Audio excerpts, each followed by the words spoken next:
आपको एक ब्राह्मण की सत्य घटना बताता हूँ। बंगाल के उस ब्राह्मण की नई नई शादी हुई थी और जिस दिन उसकी शादी हुई उसी दिन उसकी पत्नी का अपहरण कर लिया जाता है मुगलों के द्वारा, उनके बड़े बड़े सेनापतियों के द्वारा। उस ब्राह्मण ने बहुत गिड़गिड़ाया, बहुत रोया, पर कोई फायदा नहीं था। उसकी पत्नी का अपहरण कर लिया गया। उसके बाद पता है आपको क्या हुआ? वो एक जंगल में गया।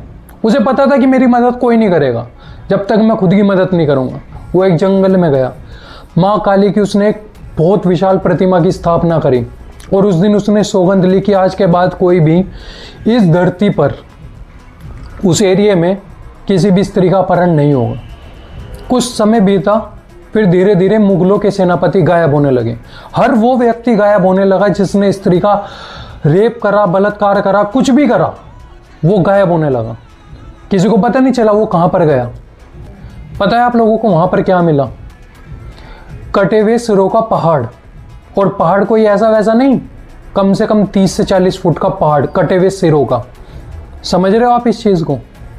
उस ब्राह्मण, अगर वो ब्राह्मण इस भरोसे रहता कि मेरी मदद के लिए कोई आएगा, तो ना तो वो अपनी पत्नी का बदला ले सकता था, ना वो कहीं स्त्रियों की जान बचा सकता था।